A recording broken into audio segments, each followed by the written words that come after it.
Like most people, I spent the last couple of years incarcerated for running my conversion camp a little too hard. But I'm back just in time for the Battlefield 6 beta. And this time there was no genius from DICE who directly told me and players like me to not play the game and got himself, promoted. So I gave it a whirl and I'm ecstatic that it's the Battlefield that I know and love. One interesting change that they made, outside of the closed weapons modes, is that any class can use any weapon, which I think is fun. It means that you're not, say, stuck with a submachine gun on a map with enormous sightlines just because you want to play engineer for all the vehicles. Though it also gave each class bonuses for their intended weapons, so they're certainly rewarding players for not branching out too far. Like, I'm sure there aren't many people trying to lug around the LMG without the speed boost from support, not to mention the infinite ammunition. But at the same time, the engineer's hipfire bonus and the assault's ADS benefits can be helpful for plenty of weapon types. I just can't help but notice that one of these categories doesn't seem to get any love. I constantly see the assault weapons, machine guns, and snipers, but it seems like no one is interested in DMRs. Why is no one using the DMRs? Woohoo! Alright, where am I being shot at from? Oh. Easy! Haha! For many devs, it's a hard weapon to balance. You want it to be accurate as a single fire weapon, I mean, when you don't have the slide accuracy bug. What the fuck is happening right now? But you don't want it to outshine snipers. And you want it to fire pretty quickly to be distinct from snipers, but you don't want it to outgun short-range weapons. Most dev teams simply deal with this balancing conundrum by putting its damage in the dumpster alongside Battlefield 5. Essentially making them completely useless, where it's outclassed by accurate assault rifles and modified snipers with close-range scopes. But DICE did not opt for that with Battlefield 6. Kind of like how, in a bid to make a successful game, they didn't opt to add in female OCs that steal the achievements of real-life veterans. Instead, they made the first DMR 3-shot people at a very accurate, quick rate of fire, which is pretty insane. I definitely put up some nasty numbers with it. And then I unlocked the second one. Holy fuck.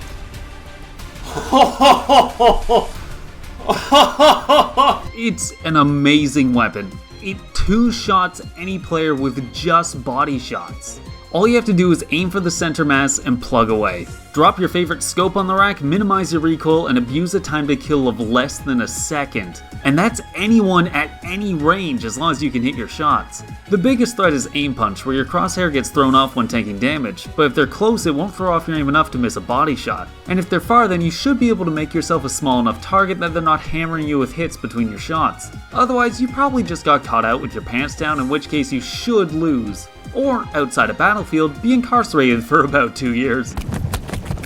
But this DMR will absolutely give you a fighting chance even when caught completely by surprise. It's not without its shortcomings, of course. Against a competent opponent, you're probably going to lose when being rushed down within a few meters, and skilled snipers should be able to best you at the hundreds of meters range. Though you might have noticed that there is quite a bit of distance between those two numbers where you can absolutely dumpster entire squads. And in this video I'm going to tell you how to. But speaking of dumpsters, first I need to share a word from today's sponsor, Battlefield 5. Before I continue, I should note that I play classic Battlefield stuff, and by classic I mean classic. I go for the big maps with tons of players and plenty of vehicles. So have that little asterisk after everything I say that's coming from pretty much only Conquest. I have no idea how it holds up in stuff like Rush or Squad Deathmatch. With that out of the way, if you want to be top fragging with this weapon, you'll need to master what I call the Battlefield mindset, which I see as a scale. On the one end, you have the Counter-Strike playstyle. Find your spot, don't move, and hold that angle for 2 minutes without blinking. Master pixel-perfect throws to smoke out corners and never fire while moving. Patience, planning, and execution. And then there's the Call of Duty mantra. Hold W, sprint to every engagement, run and gun, 360 no parents, slurs in chat, your mom's not as hot as my mom, rush, kill, die, swat, spawns, get spawn camp because of terrible map design, rage out, throw your controller at your dog. The Battlefield mindset is nestled comfortably in the middle. You probably won't get much done if you're just sprinting in like a madman. Just about every person that you run into is going to have a big advantage over you. And the game moves too fast and has too large of maps to be planning out elaborate smokes or camping a position forever. It requires you to remain fluid to be useful to your team. And that's where the DMR comes in. You need to be able to hold back that part of you that wants to go hurtling in. You need to fulfill that sort of second gun role. You want to be following that ally who's gone flying into the choke and be there to punish the first enemies that you encounter. Or you want to be moving up in a much more measured way, not just racing around corners where someone might ace you with a shotgun. Use your superior range to your advantage. In general, you want enemies to be peeking into you while you've got your gun ready, or you want to be covering an ally as they sprint in ahead with a more suitable loadout. Or, if you're alone, you want to be keeping your distance from a corner and sweeping in. Not that you can't rush in, I certainly do it a lot more than I should, but when you immediately get popped by someone with a more suitable weapon, you can't help but know that was absolutely your fault for putting yourself in that situation. When you abuse your range, your accuracy to snipe through narrow firing lines, and its unique ability to consistently punch through player after player without worrying about losing accuracy or constantly reloading, you will dominate. Or at least I do. All I know is that if you get into the right mindset, even if you're going alone and don't have anyone to back you up, you can be a menace. Even if they're throwing their entire team at you, you can give a whole lot more than you take, popping 1, 2, 3 guys before they manage to overwhelm your position. And as much as that massive middle area is your best range, you can absolutely outgun shotgunners in close range who miss their one shot and terrorize snipers who can't even use the scope flare mechanic to spot where you're pegging them from. Now, if you haven't been watching the clips in the background too closely, you might be wondering what class can use it the best. And while I'm sure that it is perfectly viable on all of them, if you want to be amongst the top fraggers over and over and over and over and over and over and over and over and over and over and over and over and over and over and over, bend over, bend over, bend over, bend over, bend over, my choice is recon. And not just because you can hold your breath to counter snipe players from hundreds of meters away or put up motion sensors to alert you of rogue enemies flanking you. It's for two very big reasons. The first is C4. I've played a lot of Battlefield, and one of the most frustrating things is when you're absolutely dumpstering every player you come across and then a vehicle shows up and you're suddenly useless, because you're playing a class with no viable way to take them out. It sucks. And while C4 has never been my first choice in the past, in Battlefield 6 the recon has clearly been working out because he can hurl these things now, from cover over walls all over the place, and they regenerate! So every time you're entering a combat area and have the opportunity, you can just drop a stack of C4 in a likely spot that an enemy vehicle might use. Then, in the future, if they do cross the path, you're rewarded with an easy kill, and instead, if you end up running into one of their vehicles in a different place, your C4s are stocked back up in your inventory and not wasted on a road behind you.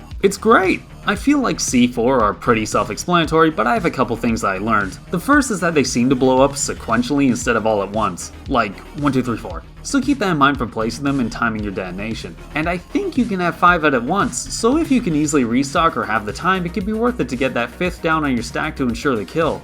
The second and most important reason you want to play recon is for that sweet, sweet spawn point. God, do I love that spawn point. It might be the most vital part of just about any squad. So unless you're teaming up with a recon friend who's working with you to complete the same objectives, you want to be recon. It is unbelievably useful. Once you get used to it, there is no going back.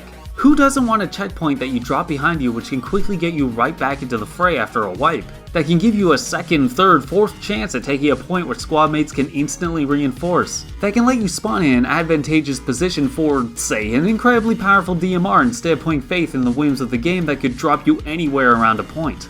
It's amazing. I used it for one match and suddenly everything else just felt slow and unwieldy. And it was especially great on maps where I had a preferred area. Like this desert one. I love the stretch between A and D with the 2 buses and everything in between, as you can probably tell from the clips that I've been playing. If you're pushing toward A and take it, you'll have a perfect place to set up a C4 ambush for armor coming out of their spawn. Not to mention the narrow alley that infantry often get funneled into on the way in. Then, if you're on the other side, owning that bus area is devastating for the other team trying to secure C, especially if they're spawning at D to do it. I love it. And because I have my own spawn point, I can hide it anywhere on that side in dozens of different places. Not only giving me quick and easy access that you can't get otherwise, but giving me ample opportunity to do risky flanks that sometimes net massive rewards and swing the whole match. Easy victory! Did you see me win that game for my whole team? Yeah, you're amazing. Oh, right at the end there, right in that little dingus. And this goes for all the maps. The more distant the capture points, the more useful it is. I would guarantee you right now that I would not play the game without it, but honestly, I've always specialized in being a tank operator in Battlefield, and vehicles service their own mobile spawn points, so.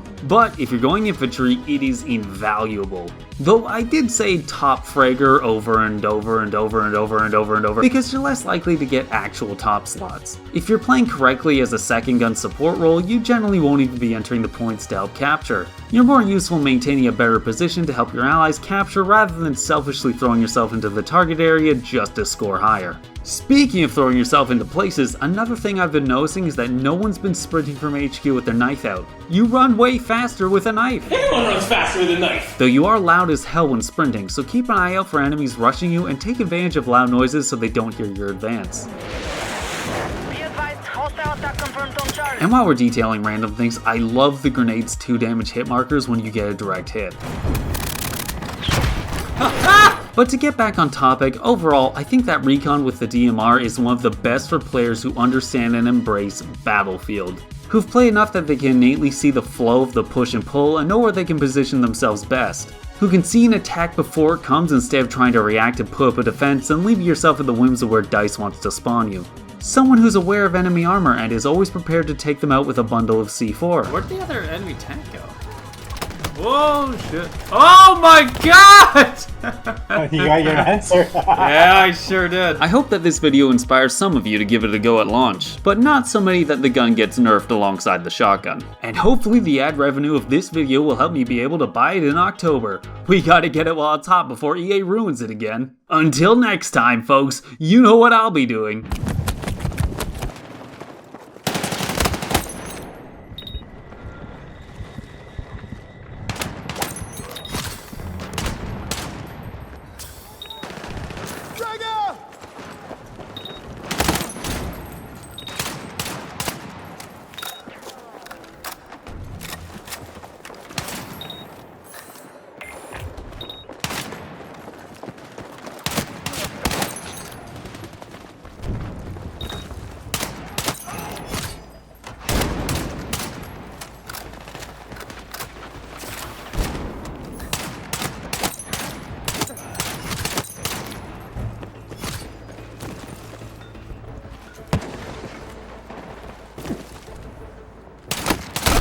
Hostiles are attacking Charlie. Alright, we have secured Alpha.